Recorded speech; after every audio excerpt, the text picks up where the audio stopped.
to, is this one of our products here? Yes, that actually the MLB wore our necklaces. So a lot of people relate our products to that, where they're like, Okay. "Oh, I remember those Yeah. necklaces." So when I was in Seattle, I used to be in charge of taking care of all the Major League Baseball players. They used to come to our shop all the time. So we do free body care for them. They know how it works. So we're the first company that got authentic license by MLB property outside of the United States. Yeah. So then we made a whole 30 teams necklace and bracelets. That's how it happened. All the major leaguers started using it. Yeah. That's exciting. Hmm. Congratulations. That's a huge That deal. was a while ago. That's a while Yeah, ago. Right. we're trying to Yeah. do it again. Yeah. So all the counterfeit came in from China, so it was Killed devastated. it. It killed, but we are start all over again. Okay, that's something to be proud of. Those accomplishments like that, but even just the awareness that you built up with that group of athletes, letting them know about, that product, and you can explain it more to us how it works. So we're excited to be visiting with Phiten of Hawaii and now Las Vegas. Cheryl Morita is with us, Toshi Nomura, owners of Phiten, and you have a store, you have a website, you carry products that make people's lives better and wellness products and things for the whole family, including pets too. So Yeah, we're so excited to have you on the show. Welcome to the Mental Margarita Show. How are you both today? that's great. Doing great. Thank you so Thank much. you. Well, we're so excited that you now have a store in Las Vegas, that has these products available to everyone. And I want you to tell us just a little bit. Let's go back to the beginning. So before you two came together in business, where are you originally from, Cheryl? You start first, and then Toshi, you tell us a little bit about you too. Okay. Okay, so I was born and raised in California in Los Angeles. And I go back and forth to Hawaii a lot. And so after I don't know, I 3 years ago I was working in a hotel and I hurt my wrist. And so the doctor gave me a splint and a wrist wrap, and I happened to forget it here in Vegas. And so when I went to Hawaii, I was thinking, well, maybe I'll try to find another one. And as I was passing by the store, I saw all the braces up on the wall. And so I came into the store, and then Toshi came running up to me and he's like, "What's the problem?" And he taped me up, and I was able to move my thumb. And I was just like, what the heck is this Japanese technology? So he used these discs here and then used the tape to wrap around my thumb. And I couldn't believe that it was, you know, it gave me the mobility that I didn't even have before. And Wow. so I continued to use those products over the last 3 years. And because it's helped me so much, I decided to try to get it out to more people and open up a shop here in Las Vegas. Wow, that's just amazing. And I know we're going to hear a little bit more because you had more health Yes. victories I like to call them, and kind of, just reclaiming our health. We're supposed to be healthy and well. So our Right. bodies our bodies are made to be and heal themselves. We just have to let them do its job, do it the right way. So Toshi, tell us about yourself and how you came into this business and knowing about these medical breakthroughs in this technology. Yeah, so I was born in Japan, Kyoto, Japan, and then I moved to California for as a student to learn English and all that, right? And then I was working for actually Japan Airlines at the Los Angeles airport, but I got to meet with this person who working for Phiten, and I didn't know anything about Phiten. And then I found out that it's from Kyoto, Japan. That's where I'm from too. And then I started working for Phiten in Japan, and then I was so amazed how it works. So this company has been out there in Japan since 1983 for 42 years. This company technology is focusing on what you have already inside of the body. So it's not medicine, no stimulation, no side effects. Um, Only thing it does, well, focus this technology is what you have inside the body to be able to work more efficiently. So, and then I've been working on so many people. I joined the company about 25 years ago. And then I was in Seattle taking care of all the professional baseball players and all the athletes too. But w so many people who try this, they just right there, right then, they cannot believe how it works because Wow. we do not use medicine for our body concerns. We use our own immune system to be able to do this. So that's what one of our mission is to help as many people as possible with this technology. That's amazing. Now you're with us, and you started to tell me this when we first started talking about athletes in the Major League Baseball field using this necklace. Tell us a little bit about that, what it does, how it works. Okay, so fighting is all about, it started from this. We call it fighting titanium discs. So it has a fighting technology that our focus is to help you utilize what you have inside of the body. And then this is actual titanium. Titanium itself, just a metal, so it has no effects, but we do use titanium as a conductor of a special process, Phiten process. And then when you apply it, it emits more. So it's a good conductor. And then with the company, which can dissolve any metal into the water, this one we call it aqua titanium. And then we can dye it into the fabric. And then we have bonding technology too, so it doesn't come off. You can wash it as many times as you want. Yeah, Wow. and then the necklace. This is the one that many people might have seen it before, even right now too, because I work with the players as well also. This is for neck area, shoulder area, and then because closer is better. So that's what we do have head to toe, like knee support, back belts, and we have insole for foot socks, and even this jacket, even the shirts that I'm wearing too, is treated with this technology. Yeah, and then you just have own what you have inside the body to be able to effectively work for yourself. So is it really tapping into our electrical system that's in our body? It uses bioelectric electricity. Yes. Mhm. Yeah, so scientists found out what happens after you get stress. Stress destabilizes bioelectricity inside of the body so that you're not functioning well. But if you can restabilize that electric current, see what's going to happen. So that's where our study going to. And then we are inventing newer technology to every year just to bring it up so that, people can utilize what you have already inside the body to be able to do it. So yeah, that's how it goes. That's amazing. And Cheryl, you were telling me not only about your injury to your hand being now that ultimately healed you, so you were able to get back to you had full range of your hand after that injury, for after using the Phiten products.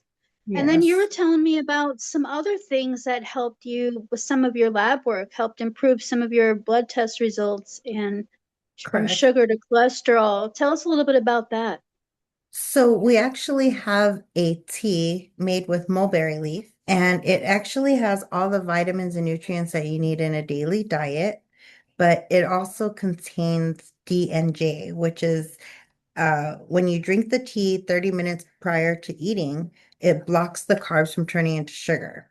And so in doing so, drinking this tea every day, I'm type 2 diabetic and my A1C went from a 10.3 to a 7.9. And, you know, I was on insulin, Ozempic, pills, and my doctor took me off of those. And he said, if I just come down just a little bit more, he'll take me off all my medications.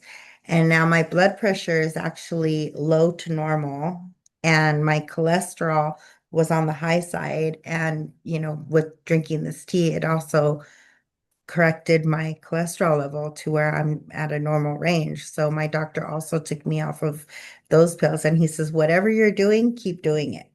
And, they can't explain why, everything, my lab work got so much better.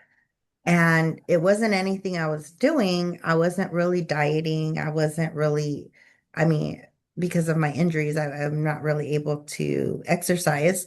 And so drinking this tea has really helped um, you know, my mobility, my performance, and also my health. So it's not just physical, but also my mental state of mind because of the trauma that I've had. I suffer from acute stress disorder, a high level of anxiety, and also PTSD. And so another thing that Toshi did not mention is that I never take this necklace off.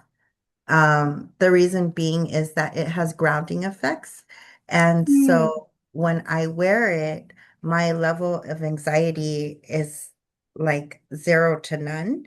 And wow. when I do happen to have an anxiety attack or I start feeling a panic attack coming on, I'll just add another necklace and then it just calms me, keeps me grounded. It doesn't really escalate more than it should. And I don't even need to take my medications anymore because I was on different medications for my anxiety as well. And, you know, I I didn't like taking the medication because my body's very susceptible to drugs. And so it would affect me badly where I was not able to function the next day. It would make me very groggy Mhm. and tired. I sometimes I would feel kind of loopy, like I was just high and I didn't like that feeling. And so this actually helps me in a natural way, and so it's actually been used also for people that are autistic and have ADHD.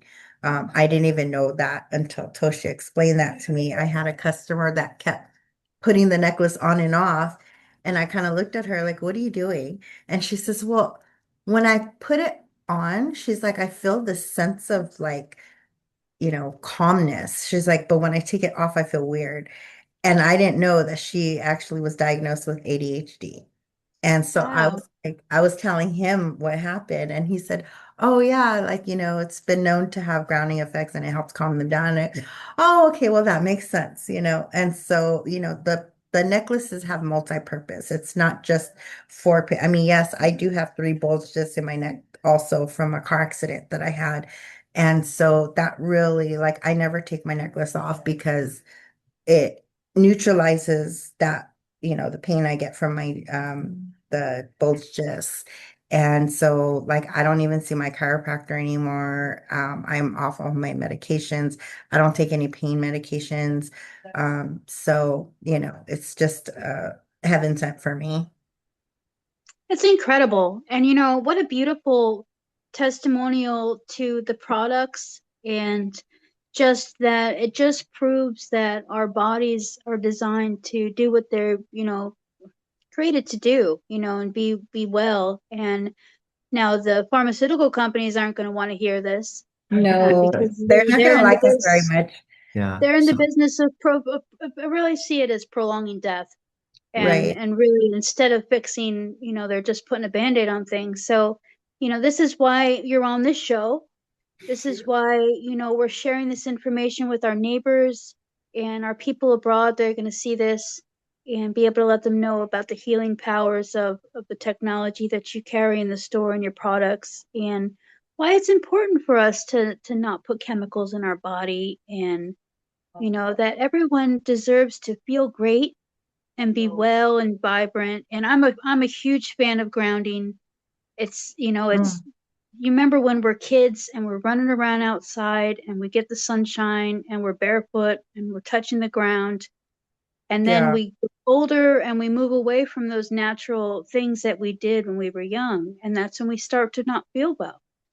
So because we've, gotten away from what we were designed to do. So this is just incredible, and I'm excited that we get to feature these things. Toshi, tell us you've got something you're dying yeah, to tell yeah. us. Well, yeah. Sorry. One thing that I wanted to mention is because she, share all the testimonials that she had too. We have so many testimonials too, but I want to make sure to mention that since this is not medicine, we don't say if it's going to work for this and this and that. So that's why Mhm. we have this program. We call it free body care.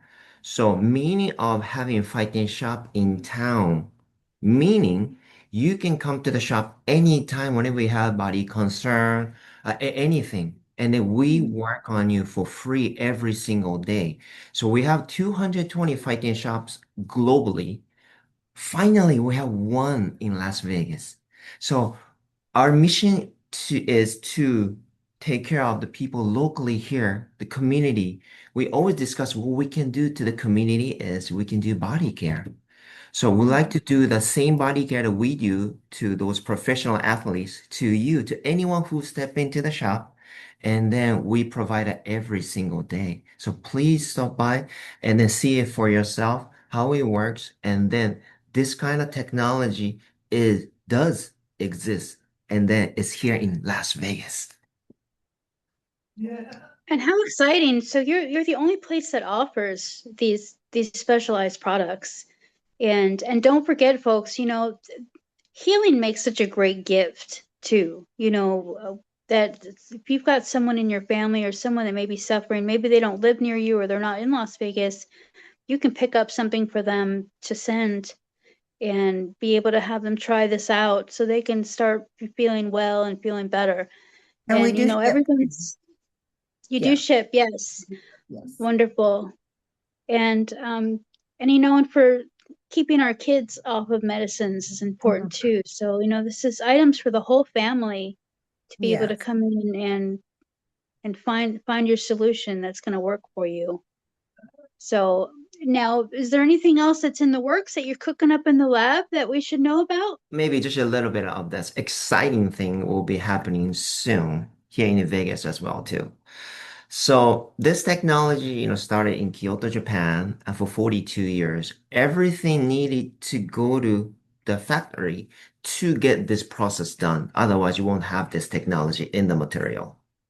Now they came up with this, they call it portable processor, which we're gonna have here in Vegas in the near future.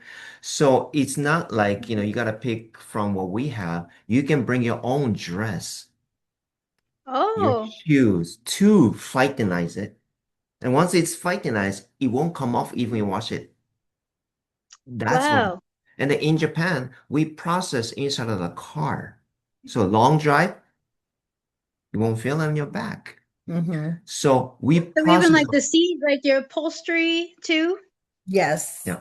So we Wow. process the room. So now in Japan, a hospital room becoming Phiten room now because they see it in the Mm. study too.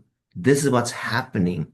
But right now, as she mentioned, that not many people know about this technology. In Japan, in Hawaii, it's everywhere. But here, mainland, not many people know about it. Once they know, they cannot believe how it works, and one customer is so mad because he couldn't understand, but he buys so many products.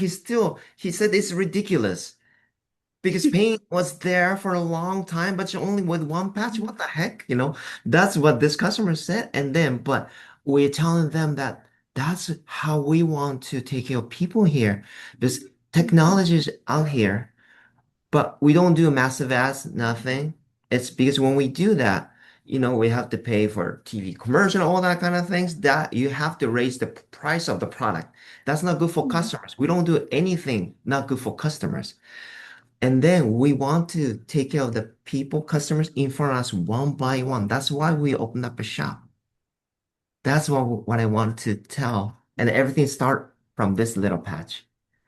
This Wow. thing is amazing fighting technology here that I want everyone to try here for free. Hi, this is Toshi, fighting instructor from Phiten Hawaii. Today, I would like to show you the easiest and the most efficient way to use this Phiten discs. All right, let's try it. So he has a concern around his neck area, and what I'm gonna ask him to do is like, please put your head down slowly and stop when you feel a spot and point out with a finger where you feel the most. Okay, this is where you apply, okay? And then put your head up, put your head down, and please point out with that finger if you feel different. Oh, okay. This one we call a secondary spot. Okay, not here. Now he feels it here, and put another one here, and put your head up. Put your head down. Where do you feel it now? Oh, now he has a third spot. So it's not there. So now it's third spot. Okay. So this is how you look for where to apply. Not by pressing it, by moving it, you can find the spot. That's where you apply and keep tracing it. I really want to try this out. Okay. So let's say that was a neck area. If that's a shoulder, you can move it this way. Right? Back, you can move it. Not by pressing it, you move it. Right? And a knee, of course. And ankle, of course, finger too, wrist, elbow. It doesn't matter which part of the body is, but moving it, you can find the spot. Okay, now I want you to try the sample you received from Phiten staff, and if you don't have one, please ask sample to Phiten staff. We work on what you have here for free. Please stop by. So what's the first step? What's the best way that you want people? We want them to come into the store and physically experience this, and see you in person. Yes. And we also are directing people to your website, of course. If they don't happen to be within, close by, they can still order your products. Mm-hmm. You're also on social media. We're able to follow you different places. Yes. So what's the best? What do you prefer for people to keep in contact and follow you? Yeah, definitely the best way is for people to experience it before you purchase anything because I don't like the feeling that I don't know if it's going to work or not, but I have to buy it to try it. No, you can try it here for free. So please try it first. That's the one thing. But those people who cannot come in here, definitely we have a website. It's called phitenhawaii.com. But the thing is, sadly, there are many products out there counterfeit too. So I don't want anyone to grab the fake one because by looking at it, you can't really tell if it looks resemble, right? So I don't want you to grab the fake one. So we are the legit distributor, which has phitenhawaii.com, and then we have inventory here, so we ship it out from Las Vegas as well too. But we use that website, phitenhawaii.com. But to see the updated information, please get on the Instagram, Phiten Las Vegas because we come, having a circus slave performer coming into a professional bodybuilder coming into, we keep like posting up like, that's how we can utilize because people use it differently. Use it for recovery, not only about the exam pain, but the recovery purpose, the prevention purpose, so many purposes that you can utilize this technology for. So yeah, I want you to get really updated with the Instagram. Yeah, like in Las Vegas. Awesome. Well, I'm so excited to be able to share this with our neighbors and for people to learn about this. And they're going to be seeing your name more often on the show and be able to, they're going to hear about this more. And this is something that you need to share with people that we care about and we love because we all need to be well and feel our best at any age. Thank you so much for having this store and having this available for people to come in and be able to experience. It's just a blessing and just incredible. Thank you. Thank you. That is our mission and our purpose is to help as many people as we can in a natural way. And I have one last question for both of you. The name of the show is called Mental Margarita for a reason. It's about finding our escape and our passion.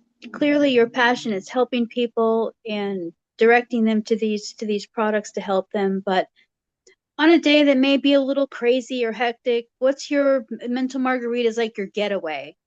Like how do you get away from the busyness of life and just kind of find your center and your peace? So, what mental margarita? We'll start with you, Cheryl. Um, Honestly, when I'm helping somebody and I see their reaction, that really gets my endorphins going. So I love just, seeing people's reactions and especially when they're in so much pain because I've had years and years of experience living in pain and even dealing with depression because I felt stuck. I didn't know how to heal myself or how to get out of that cycle of just every day waking up in pain and going to bed in pain. And, it was just a struggle for me. So because I know that struggle, I know what it's like, and he laughs at me all the time because I'll see somebody walking down the street and they'll be holding their back or they're limping. And I just go up to them and I'm sorry, are you having pain right now? Like, are you injured? Or, I have this great technology. Can I try it on you? And just using one little patch, I've had people that needed surgery and they got so much relief. They're like, no, I've tried everything under the sun. Nothing works on me. And I said, let me try this. And, they couldn't believe, sometimes they would get teary-eyed because they couldn't believe that they got so much relief from that. And so to me, I feel like when I feel down, when I feel stressed, I I like to be around positive people and people that I can help. And that kind of just lifts my spirits and I feel much better about myself. That's beautiful. Thank you. What about you, Toshi? So it's really same here too. This is the actually mission and meaning of my life is to help people. So when you help people, they, you know, their tears shows how much agony they had. And then when something changed, they really cry in front of me. And I cry with the customers too. We hug together. And then that feeling, I know that this is the reason why I'm here. This is the reason why I was born to do good thing for the community, to the world. When I have that feeling, everything's like so I feel happy. Mm. I want to make more people happy like this. That's what makes me going every single day. It's beautiful to know your purpose and to be able to work to fulfill it. It's not really work. It's just fulfilling that and being able to do that each day. It leaves us feeling whole, you Yeah. know. So, and what a beautiful thing that you have there. And we're so excited that you came on the show. We're able to share this with everyone and more updates. So I'm looking forward to hearing about the new developments in Phiten of Hawaii and Las Vegas, folks. Make sure you get the real thing. No substitutes. Only PhitenHawaii.com is the only website you need to go to. You come into the store, they will get you outfit up with whatever it is that you need to take care of what you have going on for the whole family. So Yeah. thank you Make so sure much. it has the logo on it. No fakies. No fakes. No fakes allowed. So no imposters. Only the real thing. Only authentic fighting technology is permitted. So, Yeah. well, we've so enjoyed having you on the show. Thank you again, Cheryl, Toshi. So wonderful meeting you and learning about these wonderful products. So, and Thank we'll be in you. touch with those updates. So exciting things are on the way. Great. Thank you so much for having us. We really You're enjoyed this. welcome. Thank you You have so a wonderful rest of the day, and we'll be seeing you soon. Okay. much. Thank you. Thank you. You're welcome.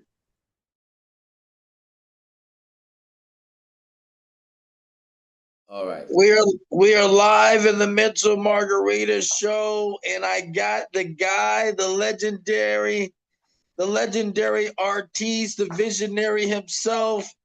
AZD Spider is in the building. Dang, I didn't know I was that cool. Let me try again, man. I didn't know. I would have dressed better for the occasion. A nice Oh, come behavior. Thank you. on. Come on. You look great. You think so? Absolutely. All right. Absolutely. I appreciate it very much. Nice to meet you. I'm glad to be here, and thank you so much for even considering us to be here. AZD Makeup and Skin Inc. in Las Vegas is located 1151 South Boulevard, Drive, Las Vegas, Nevada, 89117. This is the space, the place to go. But I want to start off right away. First, let's take it back, my brother. Mhm. Where did you develop the passion? Where did you develop that passion inside your soul where you said, Well, hey, this is what I want to do? that's so interesting you say that because every day of my life right now is spent literally just exploring what another term would be called the subconscious mind. So, and I was a refugee from Iran during I was an illegal immigrant, so I understand both sides of the situation, Yeah. actually, honestly, you know what I mean? I understand where um, putting up borders don't come from. I get it, you know what I mean? I really get it. And I also understand what it's like to be the ones trying to make it in. You know, I had to leave my family and my country a long time ago. At 4.5 was the last time I saw my main family, besides my mom and dad and sister. Wow.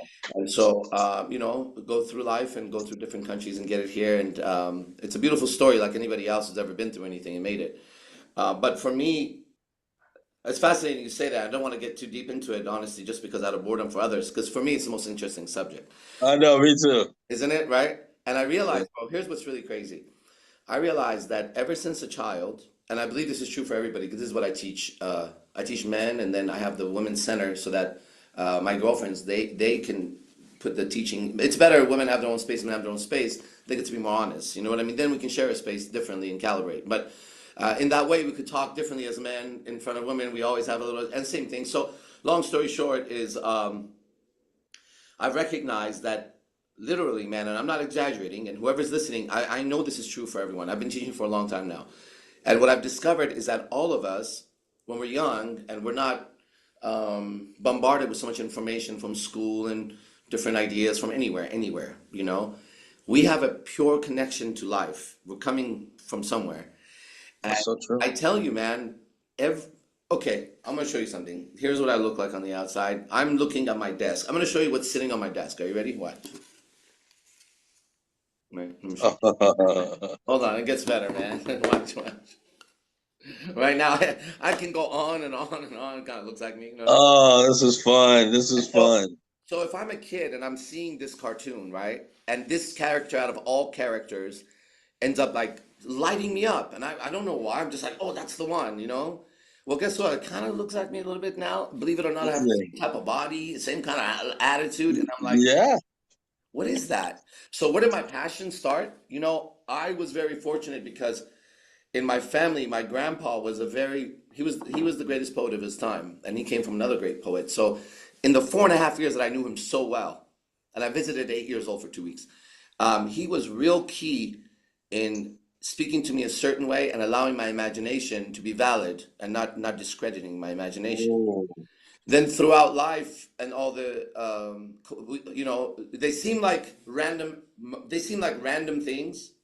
Then on deeper inspection or awareness, you could call them coincidences. Then right. later they're called synchronicities. And Yes. now I'm at a whole other level. They're confirmations of what I've always known my whole life. Your whole life. So what we're seeing as a woman's center or whatever I'm doing, though I have a bunch of different stuff going, they're just branches of the same root, which was somebody who was very intelligent, appreciated family, love, safety, needed it because he was left, you know, and decided the only way to make it was to save himself somehow, but using the wisdom of others, you know, like I wasn't going to pay the way, but so that's where all the mentors came in, the studies and all that. And so the passion, as far as I remember, I have to contact my memories and tell you that ever since I was a little boy, um, this hasn't changed. It's always, Right. and It's now as always an been. adult, I don't have to explain it, but when I do explain what's happening, it's very interesting. In fact, I taught 20 men this morning online, worldwide, that's my class. And I said, you guys want to see what, it was a very serious class. I mean, I went hard in the beginning, you know, there's no light shit with the men. And so suddenly I said, you guys want to see what I got? I said, check this out. And I tell you, I wish you were there to see. I could see their square faces on my Zoom, right? And I go like this, and everyone lit up. We're talking doctors, lawyers, businessmen, regular guys in profession wise, and all music. And they just, and I said, look at everyone on the screen right now. I said, what is that, everybody? Now I'm a 48-year-old man, blah blah blah. Right? Right. Blah, Those blah, are blah. labels, but the truth is the same. So I believe the passion, not just me, we're all born with. But the way that life worked out for me, it ended up being that one of my greatest lessons was that I was a total reject, you know, and no one liked me, and you know, I would know no one liked me, and I got beat up everywhere I went.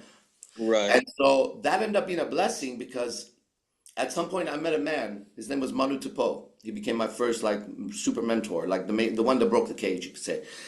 And it was fascinating because when I saw him for the first time, I saw a man who was certain of what he knew of his craft. He called it his craft. He was so certain, unshakable. He was like a mountain, and he was deep, like the ocean. And he was Wow. studying. I was like, what? I was so fascinated by this guy. So I dropped out of college, and I moved to Hollywood to study with this guy who, in quotes, was an acting coach. But that's not what he was. He was an anthropologist. He was the Prince of Fiji, Manu Tupo, look up the name. And he had just like me, he just went into acting because that was the vehicle for him to be able to express his genius. So Wow. he took a liking to me, and that's when everything changed. At 18 years of age, I broke out the cage. I moved to Hollywood, and the world became my stage. And so when I studied with this man, he gave me total confidence in one of the most important things. One, the ability to research and learn. Before him, I didn't want to read. Right. He had a 300 book list when I arrived in LA, and I was like, "What the fuck? What? I mean, I'm not doing this. I'm like, what the fuck? Are you serious, dude?" And then it was like, I show up. I have no friends, but I have a few guys I know from the Bay Area that went to LA. And first night we go out, we go to a coffee shop. I know nobody. It's a little tea shop, and we're talking about it would be around 1998 or 1997. And so I show up, and I want to hang out with my friends. I haven't, you know, and they all sit down. They're his students. These are people I grew up in martial arts. I did martial arts my whole life. And then they take off their little bag. They put all these books on the table, like The Art of Acting, Kinesthetic Biology, psychology. And I'm trying to talk and be cool, and they're just like, look at me like, you need to shut the fuck up. I don't know what you're doing here. I got real embarrassed. So I immediately took off early, and I drove to Barnes and Noble. So I walk, I was like, I need to read a fucking book. Where do you start? And guess what? It was the cover, the name, and the color. And a lot of people have read the book. I knew nothing. This is the first book I'm picking up to read. And it was called The Alchemist. And a lot of people have read Oh, it. yes. I grabbed the book, embarrassed, Classic. little studio apartment in front of Warner Brothers studio in Hollywood. And I go in, I have no furniture, I have no food, I don't have a fridge, literally. But I have a boombox, and I have some incense and shit, and a phone. You gotta have the incense. You gotta have it, right? It just made me feel like I was doing something so special when I was doing it. I didn't even know what I was doing. But I start reading this book, and I remember at some point I'm so captured at the end where the boy calls the storm because now, ready? Watch this. What I'm about to tell you literally became obvious to me last night because I'm obsessed with this shit. And Wow. last night I realized that the scene in one of the first books I ever read, I read another book from another reason, but let me give you the three titles, they're important. I read The Way of the Peaceful Warrior, I read Alchemist. Ready? The other one was a book by Dennis Rodman, the basketball player. It was called Bad as I Want to Be. Now look at The Alchemist with a peaceful Oh, warrior who's as bad as he wants to be. I love So you Dennis. see how the subconscious mind, now that I know the language of this thing, it's always giving you clues. The body is always, it's a system connected, right? We Yes. met, I see Yeah. Ava, is that your name? I see her, and just a little bit of conversation, our systems will begin to regulate towards each other, you know? And so the passion started somewhere way back in time. If we believe in past lives, it's karma. If it's this life, then it was this life, but don't ask me because I don't know. I've realized Right. the less I control the factors outside, the better they align perfectly. Perfect timing, perfect opportunity, perfect. I got to get out of the way, but I have to be present. And one Yes. of the biggest lessons is listening. And how the Women's Center, which is what we're talking about, came about, I'll tell you honestly, you know, I was going through life and studying things and this and that. And at some point, I became extremely, extremely skilled at social dynamics because it was the same with martial arts. Kids around me did martial arts because they did piano, basketball, soccer, martial arts. I did Right. martial arts when my parents couldn't afford it. They saw me get my ass kicked so many times. Finally, they put me in there, and tomorrow I was about to get my ass kicked again. And so for me, it was survival. When I got into Yeah. social dynamics, I was a complete outcast. No one liked me, but I had a lot of courage, you know? So I already knew no one likes me. fuck it. I had met Manu Tupo, my teacher, and he had told me, you know, no matter what, don't ever compromise for bread or butter. That's the way he spoke. Just perfect your craft, perfect your art. And he said one day, before he passed away, he said one day, people are going to pay you millions of dollars to watch you do what you would have done for free. He said, master Wow. that, right? And that's my life right now. But the Women's Center came about because of my interaction with the dynamic of women. I ended up dating multiple women, but for the first time to go out, the only other guy was Hugh Hefner. I used him as a model, but mine was different. I wasn't a celebrity. I didn't have money. I didn't have fame. Right. Any of that. Right. It's okay if I do this right. I was able to get women and with skill, like understanding the equations of, let's say, comfort or uncomfort too. To be comfortable, you have to understand what's uncomfortable and remove it out of the way. Right. Like, uncomfortable, so I removed it. Now I'm more comfortable. And in social dynamics, for example, the way you and I started, I knew immediately you're very skilled in social dynamics. You must have done this for a long time. You must have a passion for it. You don't got to Right. do that. I also knew we were aligned the moment I started talking about some sort of a deeper concept. You could call it spiritual, you could call it intelligent, doesn't matter. Those are just labels. So we're kind of vibing on we're what's called vibing. I got so good at it. Now, through this, I had to maintain these multiple, I have 7 girlfriends at the time, right now, and I've had more before, the deep relationships. And I started to see, because relationships are mirrors. And if you love a woman and you don't want to lose her, there's going to be a lot of insecurity and bullshit that comes up, right? Well, guess what? Right. I've been through a lot of breakups, and I've had a lot of heartbreaks, and that's where a lot of these tattoos come from. They're lessons learned, right? Yeah. I saw a movie called Memento. Have you seen Memento? Have you seen the Say movie? that again?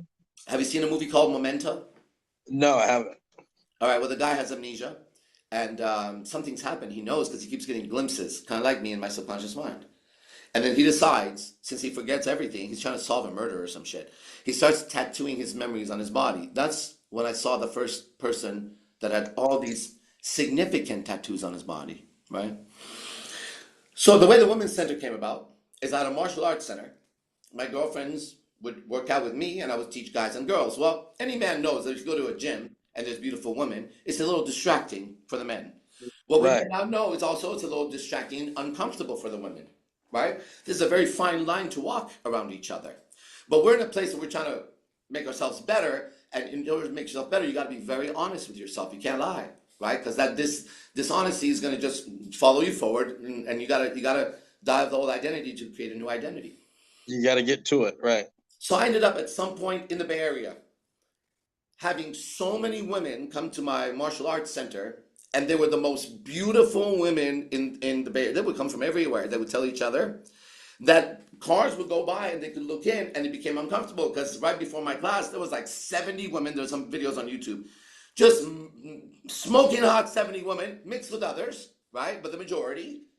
And so people staring. But I also noticed my own student body. People that I had trained martial arts with alone, it started to get uncomfortable. I started to see how they place themselves a little closer to the girl. The girl feels that she doesn't say anything. But there was a problem. A few of these women were actually my girlfriends. They weren't just strangers. So I started to have the protection mechanism that man has. As a man, you know how to, that's your woman. You want to take care of her. You want to make sure no one's foul play and all that. So, but I'm kind of fucked up because what do? It's my business. These are my friends. There's nothing going on, but my instinct is right. Right. Just like every woman knows when another woman is scheming on her man and she's really scheming, she knows. She knows the language. She knows the syntax. Right. Us as men know, that dude, You know what I mean? And that shit was just so flagrant because there's so many women. So I did the numbers. I had enough student body of women to start the first women's only center, but differently. Because there was already Curves. There was a business called Curves. And Curves sort of older, late, compared to I was this, there was Curves. Right. Curves, because I sent them to Curves a couple of times. They came back, they're like, are you serious? It's like a circuit training, you know, this and that. It's good for that public. It's not bad. Right. I mean, I would want my fucking aunt to go to Curves and not to my, well, not now that's different. So through time, it's evolved. So what I did is I did the numbers. I said, if I separate the men and the women, I can pay rent on both. I won't make too much, but I'll do that. Let's start. It's the right thing. Then I covered the windows black. And I started to hear rumors about me in the city. I grew up in San Jose. Well, 35 years I was in San Jose. That's a long time. to go to high school, go to middle school, go to high school, go to college, drop out of college, have all your fucking friends, become successful in business, become somebody in life, stay there. That's when you realize who's on your team and who's not. No one's on your team at all. Right. Right? None of your classmates want you to make it. Because if you made it, what happened to them? So it was crazy. Right That's outside of right. my city, everybody loved me. In my city, it was almost like they were no, it wasn't almost. They were attacking me. Right? I started to feel unsafe. Of So I course. covered the windows. I started to put the rules in, and something very interesting happened. My relationships got stronger. My women became more confident. They started to see things.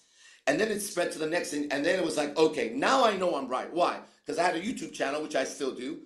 And before my mentor passed away, he told me, he had a deep voice like this. And he said, get in front of the camera and speak your truth.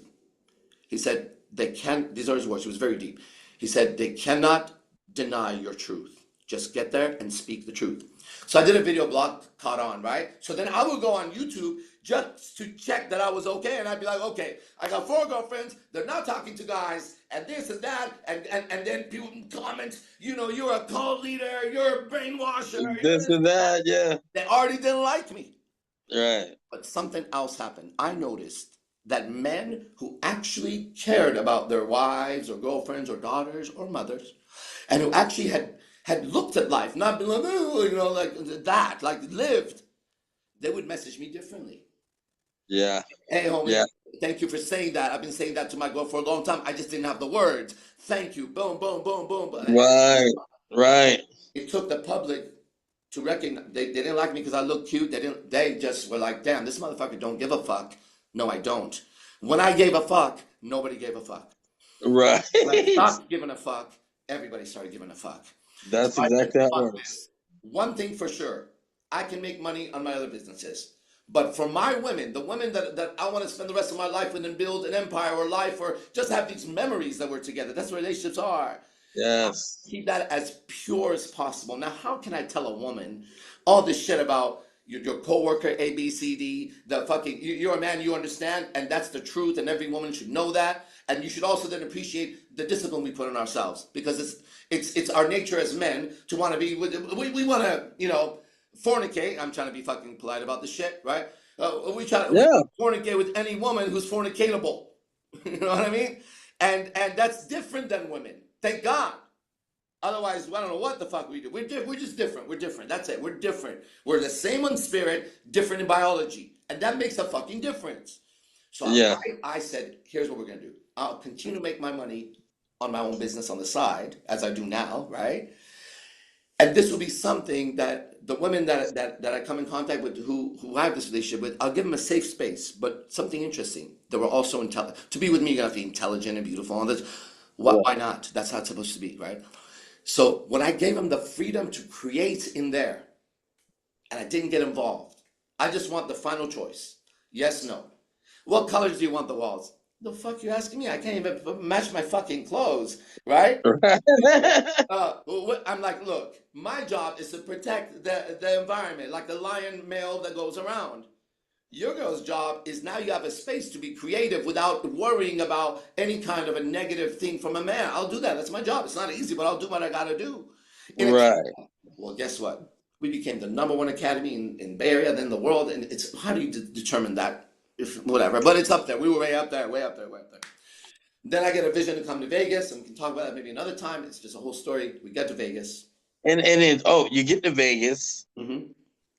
And then I just want to let the audience know, because I want to make sure that they know what the space offers. I mean, from anti-aging to facial treatments to acne solutions to waxings to classic lashes extensions to tattoos to professional makeovers. You got makeup artists. You got makeup artist classes. We got an online certificate. We've been working. Look, this is crazy. I love it. At 21 years old, I opened my own business and I dropped out of college. During that time, I remember as the word entrepreneur was coming around, I literally had to look it up. Right. Right? And I opened, just went. I've been in business for 37 years. I've done a lot in this thing. And what you said, that's the exterior. What makes it so powerful is all together, just like as within, so without, as above, so below, just like this. It's an actual existing nervous system Right. of these Right. women who you don't just go get a tattoo over there. Tattoo is an identity marker of you taking control of your body or whatever significance you give it. So when you go get a tattoo and you're obviously putting on a mark on your body that says I'm different, I'm a little bit of an outcast or whatever, right? Guess what? Right. The tattoo leads right into the next thing because the experience of aesthetics, lashes and makeup, is to reveal your Yes. identity. It's like if you and me as a man go get a tattoo and then we come out and they go to the barber shop real quick. And you're like, really? They're like, yeah. And you Right. choose. But then when you're done with that, what are you gonna have to do? You're gonna have to structure your body, alignment. You have to be able to, because maybe your posture is wrong, your breathing is wrong because of the old patterns, right? So now we got yoga and Pilates and the workouts. From there, when you finish, Oh. after you work out, after you do that, what happens? You need to rest. That's the massage that circulates the energy through the body after the workout. Finally, when it's all done, it ain't done unless we have a dance class. Why? Because dance is rhythm, social dynamics, believe it or not, Yes. sensuality, and worship. Yes. In primal, when we dance and music, we go into some form of a pattern in our subconscious of worship. So our Absolutely. business called the AZD's Transformational Beauty Center is really an experience that one goes through. When you go to the end, you've evolved. Now, if the product is good, and we're the examples, I am the example of the product. My life is based on it, so is everybody around me. So they see us improve, they see how we speak, they see how we are, right? As one goes through it, they've evolved. Believe it or not, something I heard from, this is my meditation instructor, Maharishi Mahesh Yogi. Something I heard from Maharishi was this, that people, when you give them a chance, the majority, if you do the math for how life can continue, if you give them the chance to get better and give them a route, those people that do get better are the people that become more powerful in society, and they never want to cut the power that made them powerful. So you have loyal friends, customers, fans, students, colleagues, Forever. some become Right. because they're coming from different areas. So the system feeds itself into a loop that continues to evolve an individual. At some point, the individual says, which is how everybody got around me, they become so good at it, they say, you know what, I do nail, okay. Last night, I'm talking to a girl recently, and we get into this, I'm in Las Vegas, she's a dancer in Las Vegas, and we were talking very close, and she starts understanding it. And I said to her, like, you want to dance forever? She's like, I don't even want to be here. I said, I understand Right. that, obviously. For real. I said, when we open this place up, why don't you go look at it? She immediately said, my passion is to do nails. I would do nails all day. It's just that I need money. I said, well, there you go, man. Right? There you Guess, go. guess who's Yeah. going to open the opportunity? Why don't you go see the place? Well, we don't have a nail technician yet. Well, maybe that's her. Right? There you go. And I stay out of the business. That's very important. I show up. Hey, Sin. One of them is here now. How many times have you seen me in that business since we've been there? I think twice. Twice. In a year and a half. In a year. Yeah. I will And not that's good. show up. I will Yeah. not show up. No, it's not necessary. It's like, It's not necessary, and especially when you have kindred spirits, you got kinetic energy, and yeah. it feels so right. It feels right. I want to ask you something. I got two quotes here, and I want you to tell me what this means to you. Oh yeah, I love this shit. No one's coming to save you. That's me, man. That's my video. I'll tell you what it means. Thank you. I'll tell you what it means. Okay. I'm gonna use different references, and first of all, I want everyone to know I got to where I'm at, and I'm still going. I'm not in some finite state. Life is an evolution, but I'm very proud of where I'm at, and I have a lot to show for it. Not in material. That's not what I'm saying. That's not what I'm measuring. I'm saying in character and relationships. Yeah. But here's the thing. I borrow, and I got here by studying as many religions and as many great men as I could, influential men. So I'm going to be quoting from different areas, and what that does for me is I could have conversation with anybody of any faith because I actually used their faith to get here. I needed faith to get here because there was nothing else. I had nothing. A little boy only has faith in something, right? Yeah. And so no one's coming to save you. It reminds me of this. Even in Christianity, you know, Jesus saved everyone. And it's, I'm not a Christian, but I understand that if you're a Christian, that's true.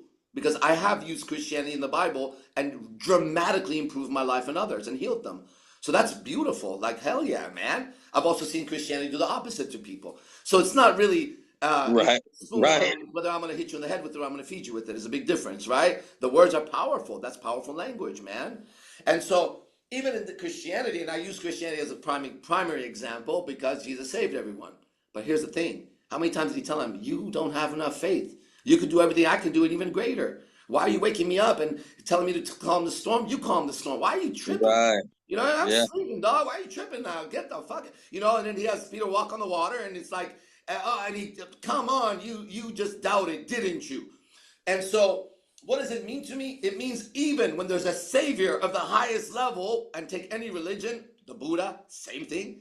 He can't Right. make for you. He can't breathe for you. Jesus can't turn the other cheek for you or forgive for you. But they lay down the path.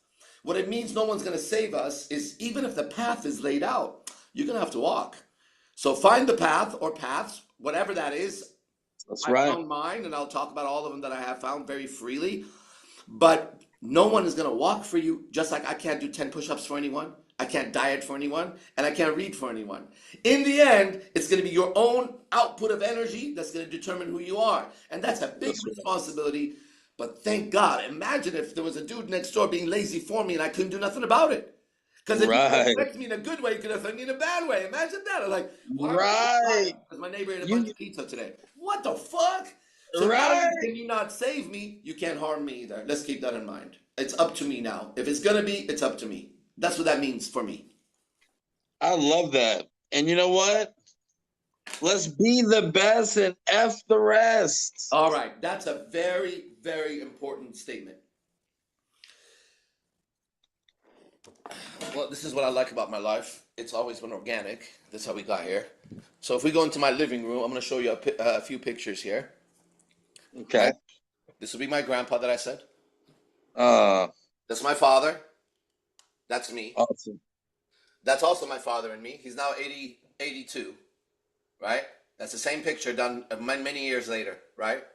One in Iran, one in Vegas. Okay, Wonderful.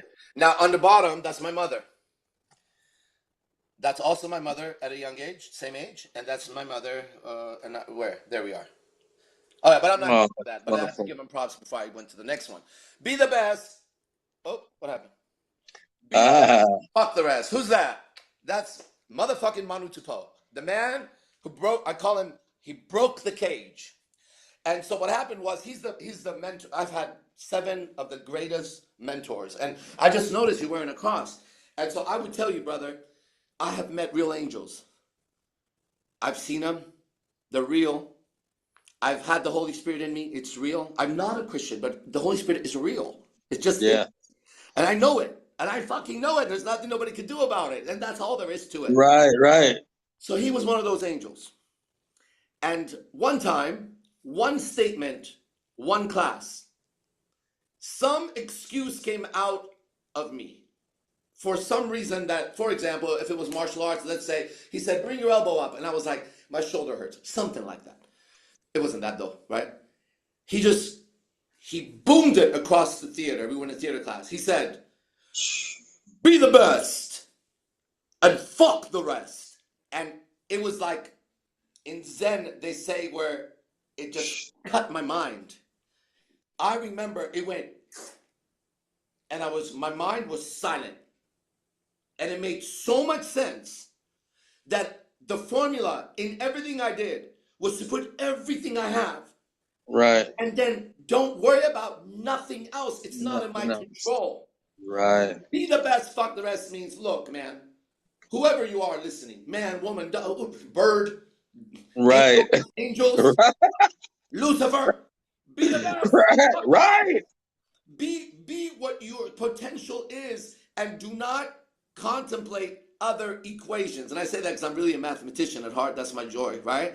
And so if we're going to do mathematics, I would tell you the equation is simple. Be the best version of you. Right. I'll never be the best of anything else. This is me, right? And fuck the rest. So if my mind brings noise, I just go, what am I doing right now? I'm doing this interview. Give it all you got, man. Now that focus takes focus. That's what focus is. It does. But It I got it. I does. grew up in martial arts. I've been meditating for fucking 20 years and shit. I'm good. That you put in time so you get the muscles to do that. And people Right. don't understand your attention is a muscle. Your decision making, it's like a muscle. It's not a muscle. It's a neural. It's like that, right?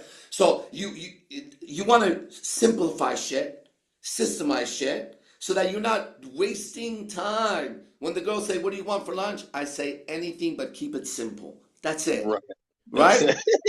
it. And what do you want to eat? Fucking some food? I don't give a fuck. When I start nitpicking food, don't follow me no more, because my mind's got to decide other shit. Right. I've realized be the best, fuck the rest means take the essential datum, the most important thing to you, and make sure The that is in most. everything. In other words, would have been in Christianity, love God above all else. That's it. That would be. And what a way, what a perfect way to explain it, to say it. And I want to let the audience know it's time to bring out your inner radiance, right? Mhm. And this guy talks all about it. And not only does he talk about it, he lives it. And By now, I'm so excited. I'm so excited for what's to come, because it's like this energy that you have, man. It's building. It's almost like a snowball effect. got it. It's called we call it critical mass. It's built on a structure that's unbreakable.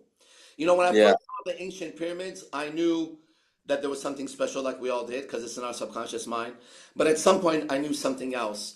We don't know how they moved those stones, but some research says one of the most probable ways is through sound frequency, because you can make something light through sound. That makes sense.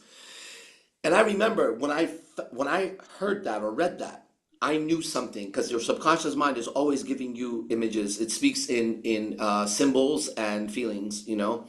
And I know this, and this is what I've created. I knew one day I was going to build a pyramid inside of myself, a perfect structure using the perfect sounds and grammar and syntax and sentences, so that inside it would be a monument that I could go sit inside, and no matter what storm and what generations came, people would be in awe, but I'd be safe like a pharaoh inside my own pyramid.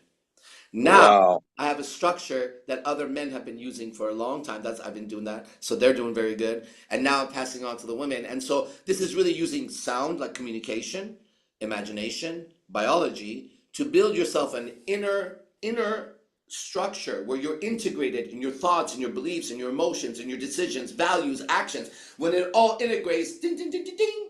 It's like the seven Yeah. chakras. It lights up. Suddenly you're having literally spiritual experiences 24 hours a day. And once again, we'll go back to the Bible. Pray ceaselessly.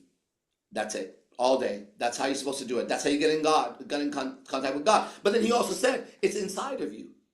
Okay, well, That's it's right. not in mind, right? So why are we looking outside all the time? But how does one look inside? Very easy. I've been meditating for a long time. It's called looking inside. It's just that it's so noisy. When the noise starts to go away, we call that, and what I do, signal clarity.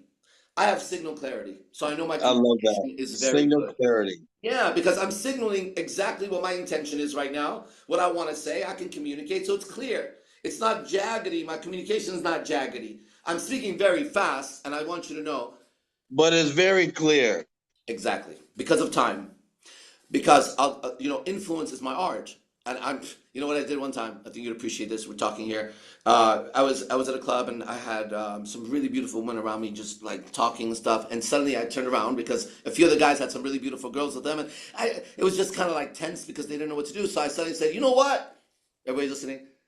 I said, "I am the biggest manipulator in the entire world." Now these girls are new. They look at me. I look kind of, I look scary a little bit. I'm dressed real sharp, and they're like, they're feeling like, oh, what table did we just sit on? And I could tell my guys were like, oh, why you got to do that shit, right? And so I said, no, I'm serious. I said, I am so manipulative. I am one of the most dangerous men I've ever met. I let it sink, and then I said the truth. This is the truth. I said, I'm so lucky that God gave me a perfect mother and a perfect father.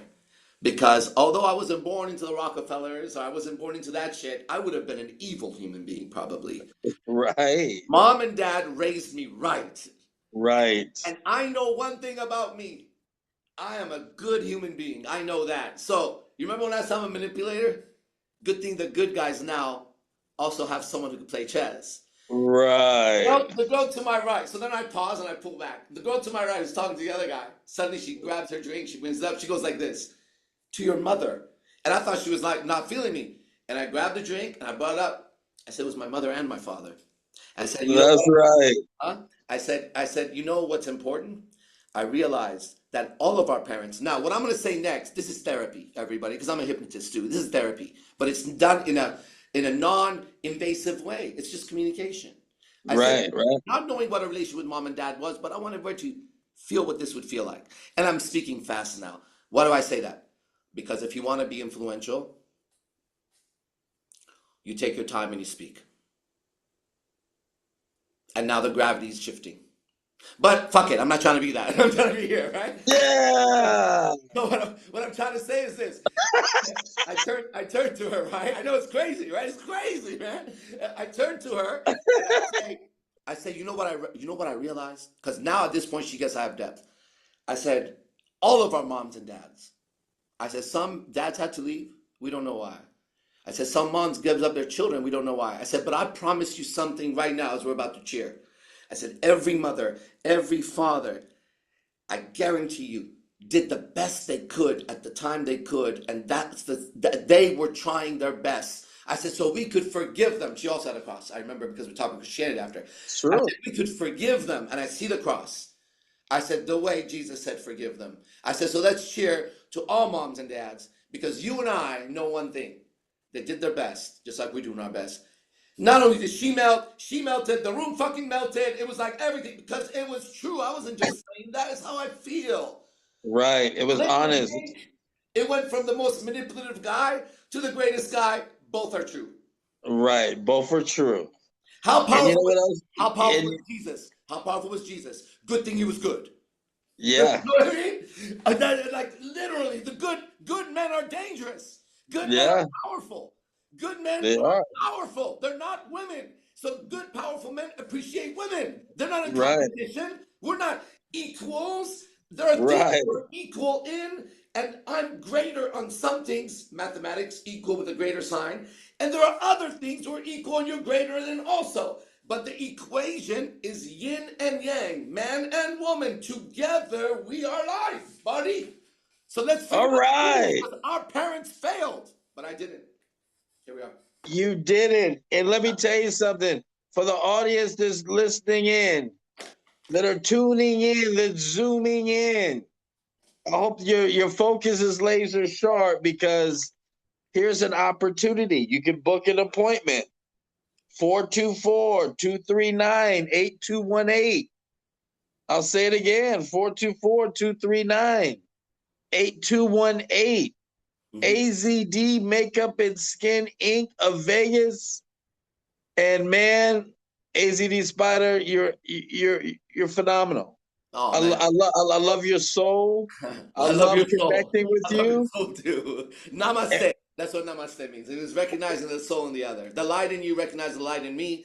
The light in me recognize the light in you. And Jesus said, "Love your neighbor like your brother." It's the same, Absolutely. guys. It's the same thing. They're It's the same thing, man. different times, different cultures, same truth. One man showed up somewhere all the time, but now we're at the time they all talked about in every book. It's so true. Believe it or not, we are that fucking generation. Are you serious? It's on us. It's on us, man. It is. We got to It is do on part us. two. We got to do part two. All right. We could do part 2 million. It was my pleasure to speak. Hey, man. Love you, brother, man. Be safe. Thank you so much. Okay, can I give a quick message before we end? All right. Absolutely. Absolutely. Hey, listen, it's real important that I'm speaking humbly but proud at the same time. I'm humble before the creator. I don't know who he is, but someone's created this shit. So in all humility, I bow my head in all humility. And in that same humility, that whoever created us put a piece of that in us, that part of me says, stand the fuck up proud and don't let any man or woman tell you what's really going on. You have the intelligence to figure it out. That just like all the people that came before us, you gotta have the courage to stand because truth will defend itself. Truth can withstand lies because truth can withstand inspection. Truth invites inspection.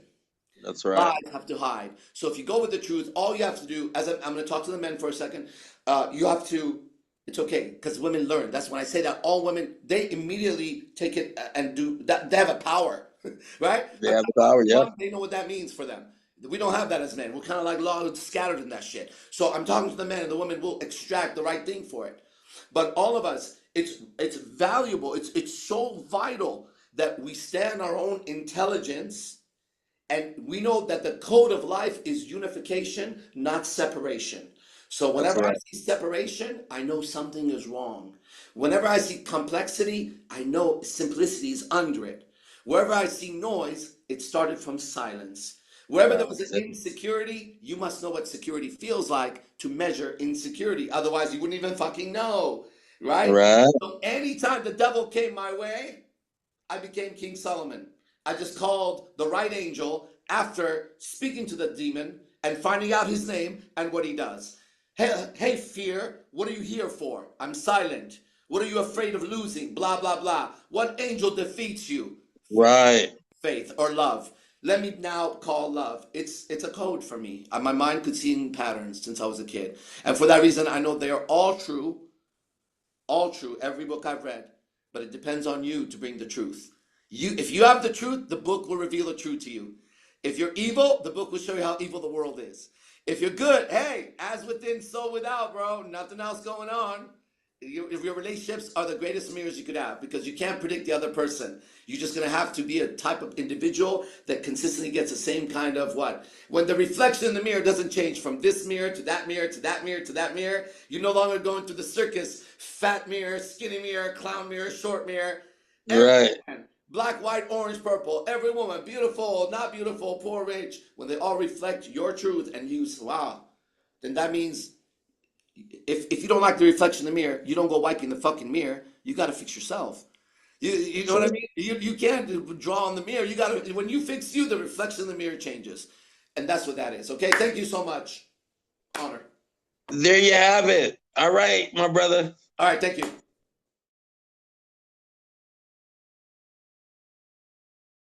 Well, we're so excited to have you on the show. Welcome to the Metal Margarita Show. Steve Capalbo is with us, hailing from Trumbull, Connecticut, singer-songwriter, has his roots in classic rock and pop and all sorts of things. You've been doing this time now, Steve. How are you today? Yeah, I know. I was going to say, should I say how long I've been doing this? Doing well. Very excited to be here. It's great. I was really looking forward to this. I know I was trying to think, well, what can I say about like without giving away how old I am at this point. But yeah, I guess I really have been playing for a long time.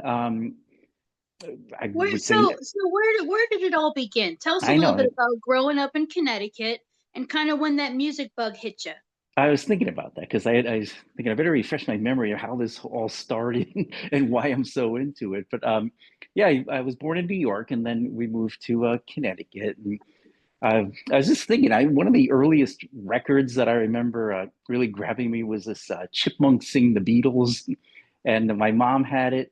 We were younger, my brothers and and I know something about it. It was just catchy. There was always music at my house growing up. My mom was always playing her records on the big console, and my dad was also very musical as well. But the thing is, growing up, we never really had any instruments. I always wish we had a piano lying around, but I don't know. At the time, it just didn't seem like a thing to do.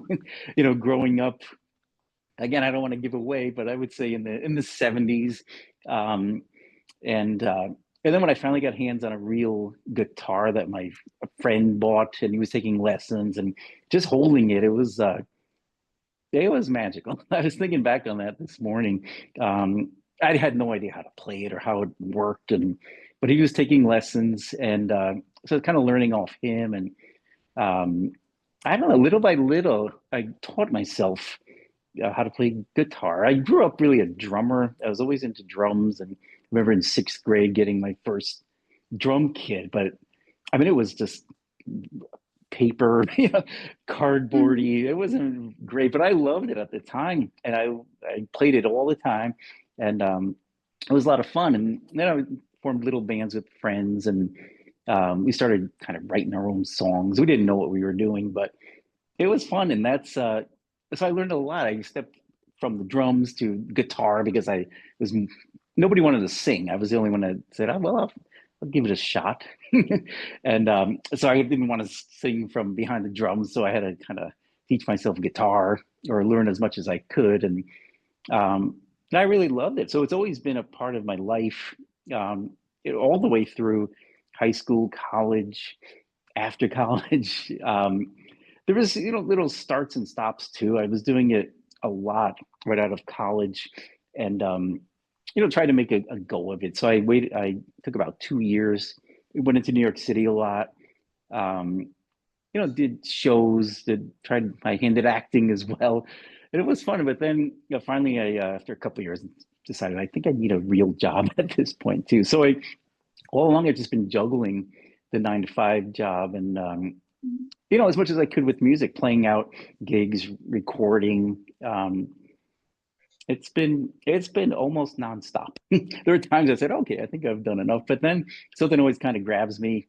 Nowadays, I have instruments all over the house, so it makes it easy just to grab things. I don't have to set up anything. I have my little studio here, um, so So do it's you play all their instruments on your recordings? You play the piano also. I saw a picture of you playing the piano.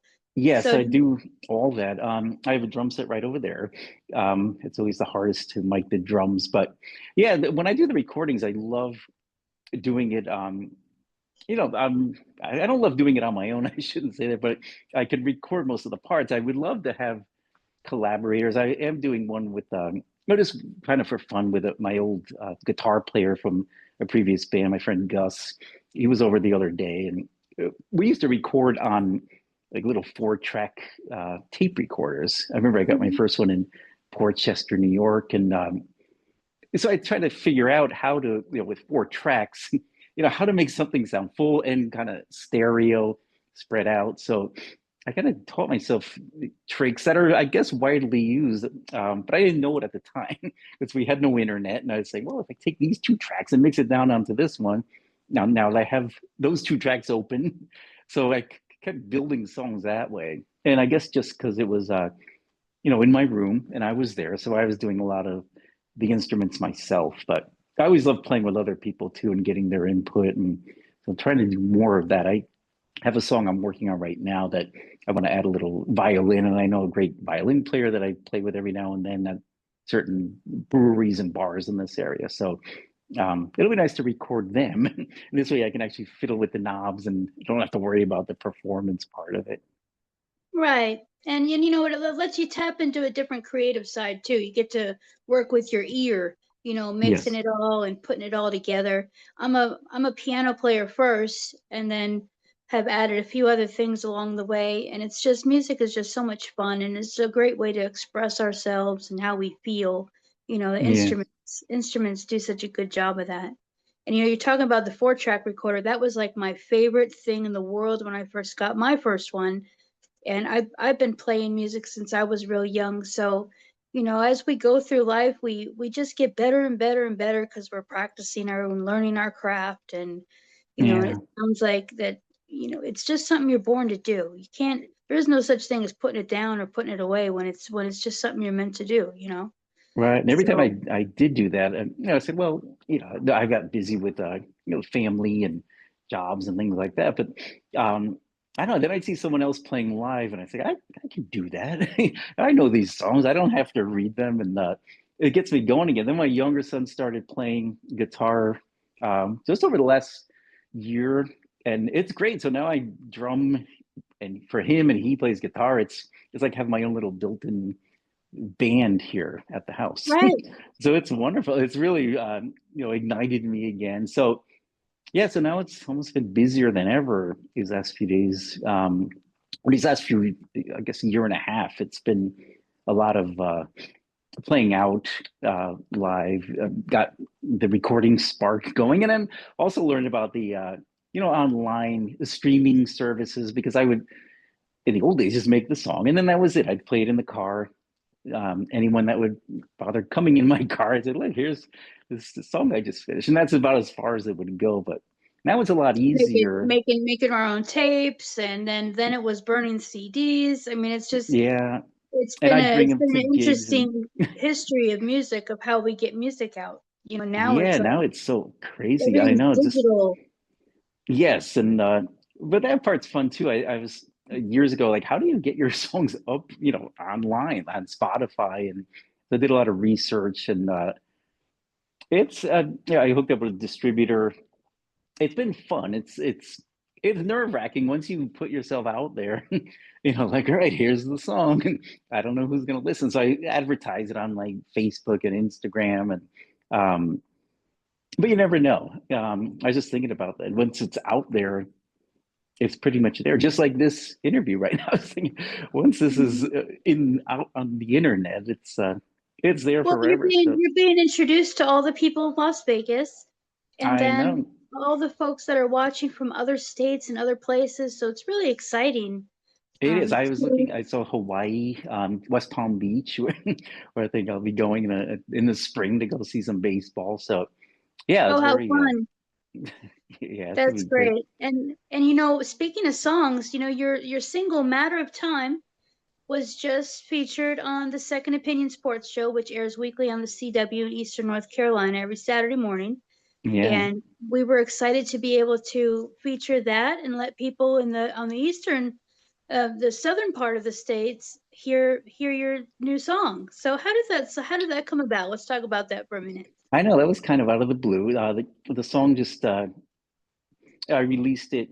Well, I guess it was a few months ago, and but I was thinking about it. It has its roots. I probably had the music and some basic lyrics years and years ago. It was kind of more about playing live, and then at the end, and everybody's giving you the attention. At the end of the night, everybody leaves, and you're just stuck there packing up your things. And it was called Star for the Night at the time. They love the Star for the Night. But then I was thinking, that's, kind of dusting that one off. And it seems like these last few years, writing songs were about things that eventually go wrong. So it was more of a universal appeal, I was thinking. So yeah, I redid the whole thing. I'm using more modern tools now, because before it was on the 4-track tape recorder, very hissy, and You had you one know, shot. You had one shot. If you didn't do it right, you had to do it over again. yeah, yes, there was no editing. That's what's different now, because that song was very. I did it. I keep pointing to right behind me on my computer on in Logic Pro, so it's different. And yeah, as long as you get a good phrase, I did a lot of keyboard on that. Some of it's sampled. There's a mellotron where I wanted it to be a little more swirly. um, but you can take a little piece and then just copy it over. I didn't really want to rely on that. I wanted things to be live, but it was there for the it polished everything up a little bit more than the way I used to do the songs. And yeah, I was very happy. It was hard to stop adding to it because there's so much more that can be done. And I kept telling myself, I got to end this at some point. This is done. Um, and then I was reading about mastering services because I mixed it down, but I don't know. There was always, my songs seem to be lacking like that final thing to kind of make it more like songs you would hear on the radio, like pop a Mm-hmm. little bit more.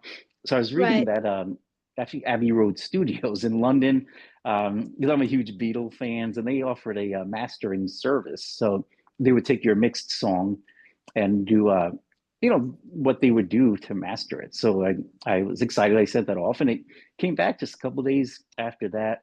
I really liked it a lot. If I line it up with songs that are currently on the radio, when I play it off Spotify, it sounds, it's the same volume, same loudness. So I was very happy with the whole technical part of that song. So speaking of the Beatles and Abbey Road, I saw some pictures. You had a dream come true and actually ended up Yes, right. So tell us yeah, about that. That had to be you're right. incredible. Yes, that was my one dream, well, I guess I have others, but my bucket list item, which I never really had one, was to somehow go inside Abbey Road Studio 2, where the Beatles recorded, almost 80% of their, all their songs that everybody knows. And then a couple of years ago, I got an email from Abbey Road because I was following them that they were opening the studio for just a couple of days in a weekend in August. And I'm here in Connecticut, but I was thinking I have to go to this. So I bought tickets that morning. I bought my younger son came in with me because he's really into the Beatles. My older son came too, but he's more into baseball. So he stayed back at the hotel that day we went. And it was unbelievable. I checked my heart rate monitor because I was wearing my Apple Watch, and it was just stepping in there. There was a whole presentation about recording, which I also am very interested in. And we're just in that room. There's a picture right behind me of my son and I there. And I couldn't believe it. Like a guy from Portchester, New York, born there, like to be in London in that very room. It was, Wow.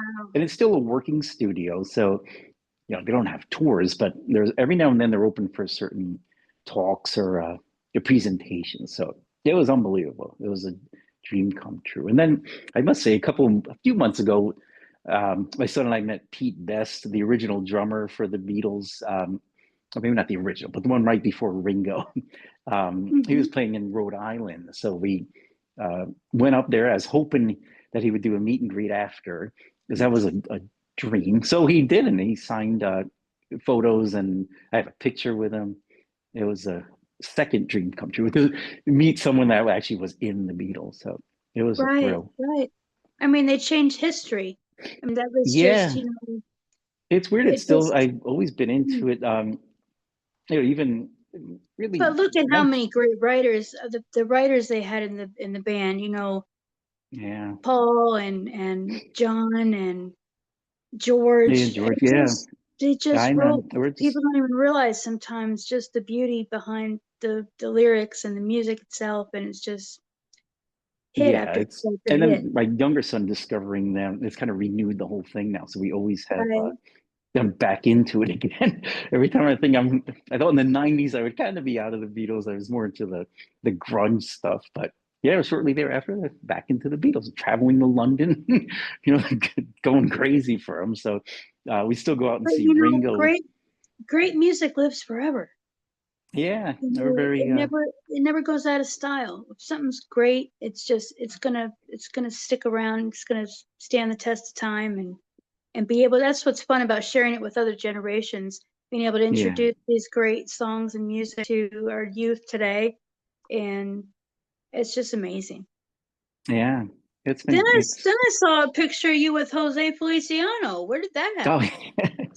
Oh, that was at the mall down our street.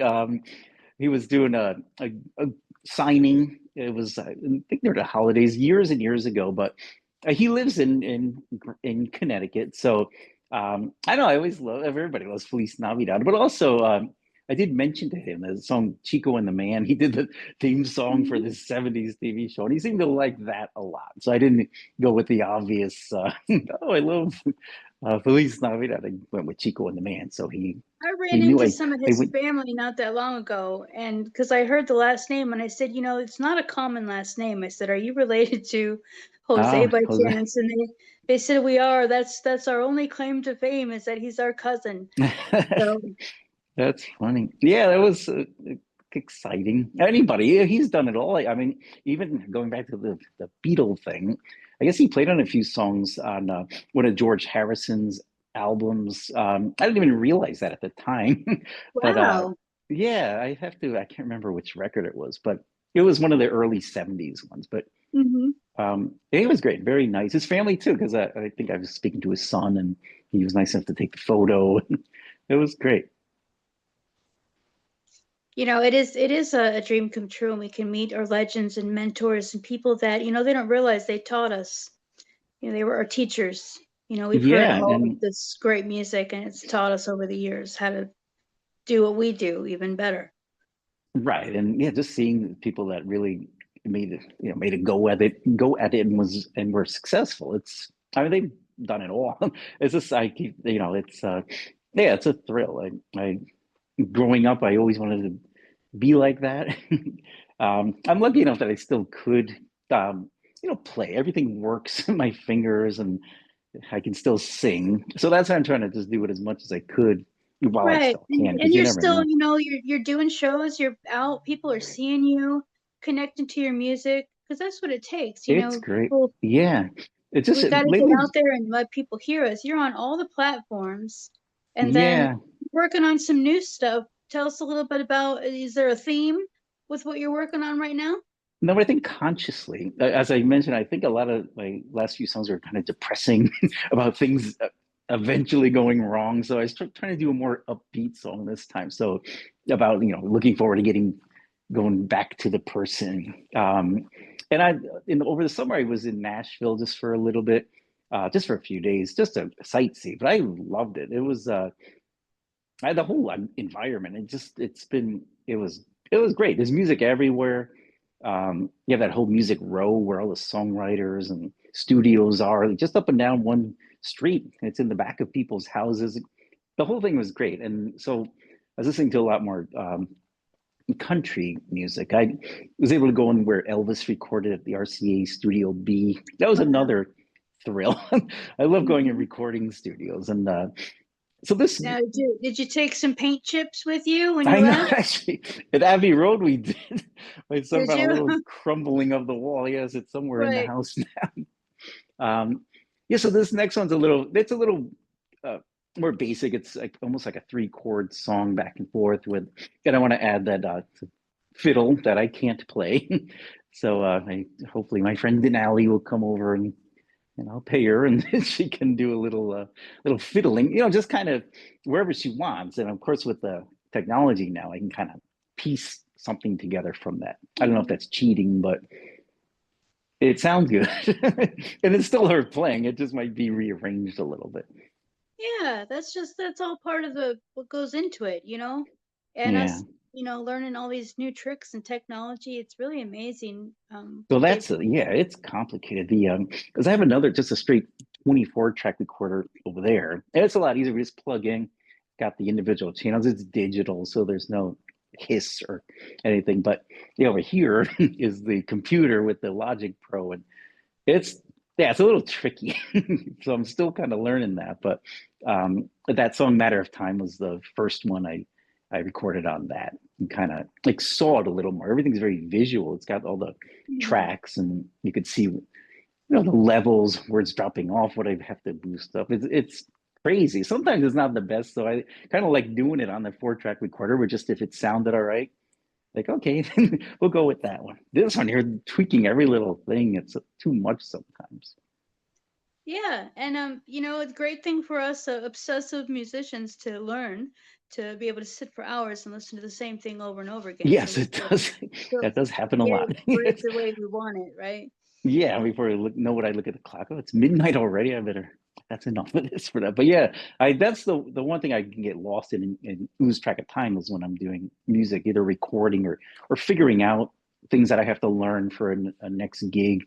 Um, that's where I lose track of time. I guess it's a sign of doing something that you really love. The Hmm. time just flies, and I don't even look at the clock. Yeah, and that's the way it's supposed to be. So the name of the show is called Mental Margarita. It's about, finding your passion, what brings you joy, what kind of brings you back to center if you're having a rough day.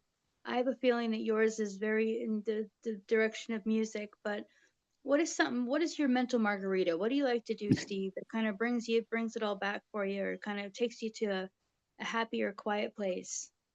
I don't know. You're right. I would definitely say music is a huge part of that because I do have a 9 to 5 job, so that's the stressful part. Then when I'm done and I come home and or I know I have a gig coming up that weekend or the night that night, that's sort of kind of the whole mentality changes. I like having that extra thing, like I can do the job part, but I have this thing where I still do music. I like when people have like the other that I keep saying that extra thing, like that's my interest. Some people, enjoy running and running marathons, and it's so they do the regular stuff and then they do things like that. So I think music, I'm a big baseball fan, I'm a New York Mets fan.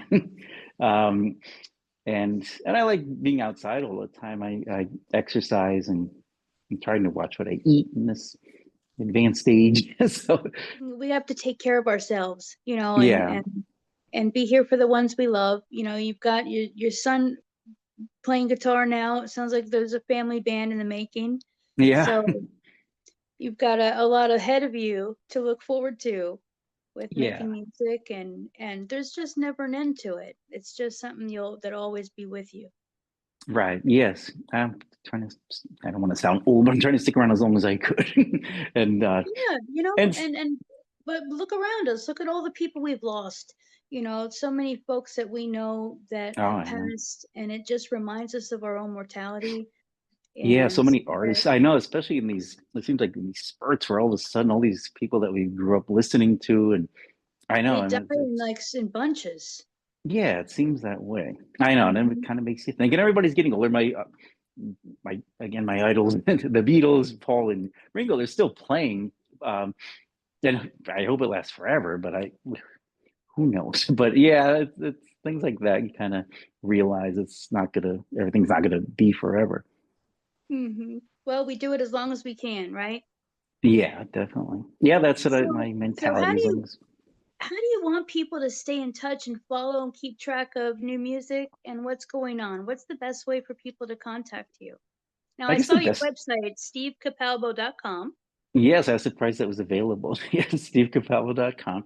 And then I'm on the Instagram, Steve Capalbo Music, and Facebook the same, Steve Capalbo Music. So yeah, and I put all my dates. I play out with a great friend that plays piano. So we do kind of a duo. She's great, Gab's her name, and we've been doing a lot of live gigs, a lot of breweries, and which are all new. Growing up, I don't remember breweries being around, but they're all over the place, and it's great. Great places to play. People are nice, fun, um, and bars, of course, too. So yeah, all our dates and my dates. I do a lot of solo shows too. I have a couple coming up, so it's a mixture. It's good. Sometimes there's a full band with a drummer and the fiddle player, piano, and I'm on bass, and well, trade off singing. It's a lot of fun. Any configuration I will do as long as as long as it's live and fun. And so far it still is. Yes, and there's nothing to replace the energy of a live performance. I love it. Yeah, it's great. Wonderful. Well, we so enjoyed having you on the show, Steve. Thank you so much for being with us and sharing your story and your love and passion for music, and some fun things that we didn't know about you before. So we Thanks, really, Jersey Doll. Yeah, it was very nice to meet you, and it was a pleasure speaking with you. it was nice to meet you as well. You have a wonderful rest of your day, and looking forward to those updates and new stuff coming out. Okay, sounds great. Thank you again so much. I really appreciate this.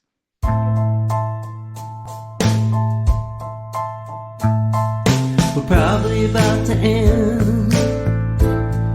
This isn't where I want to be.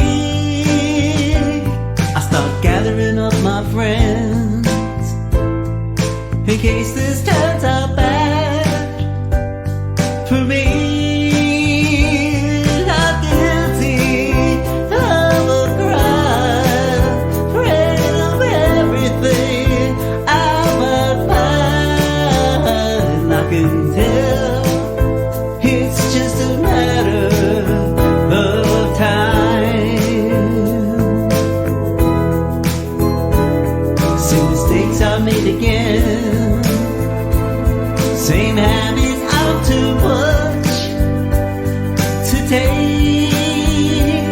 We start off with such a bang, then everything is paused and fade. As I stand here, this my life, one side's hers and one side's mine. I can tell it's just a matter of time.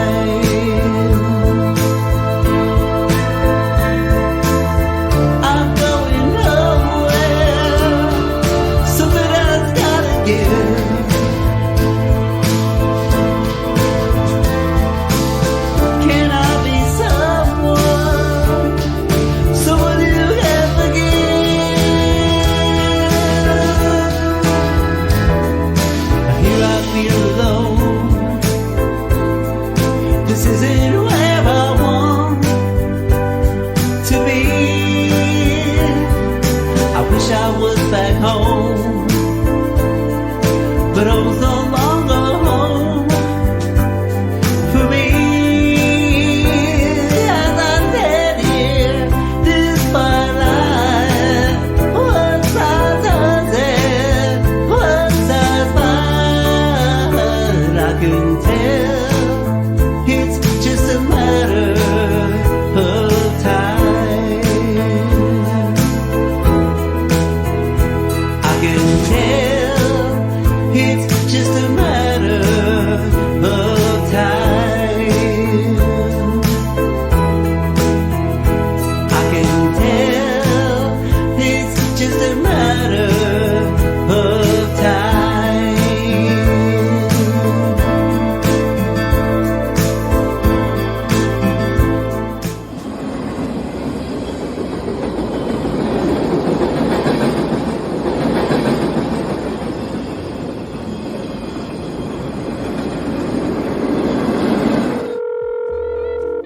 Hey girl, have you ever been to Secret Sisters Boutique?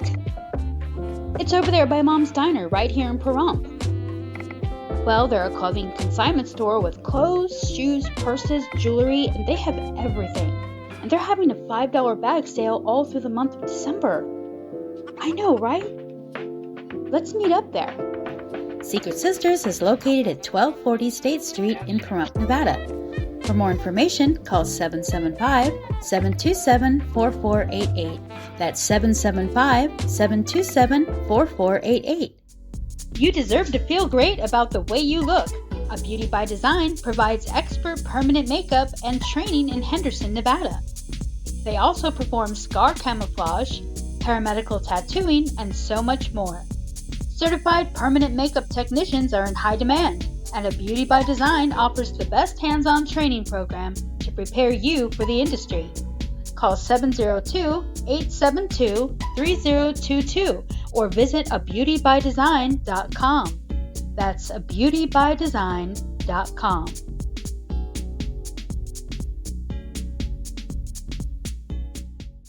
Need to get away? Then escape to Bookworm Haven, a treasure trove of used and new books from young adult, romance, Western, contemporary and classic titles in fiction and nonfiction, and a huge children's section. And we have gift cards for that special someone who loves to read and may be difficult to shop for. We were recently featured in the Pahrump Valley Times and have been family owned since 1985. We accept trade-ins with credit towards your purchase and are open from Tuesday through Saturday, 10 a.m. to 4 p.m. Scan the QR code to follow us on Facebook or call 775-727-4186. That's 775-727-4186.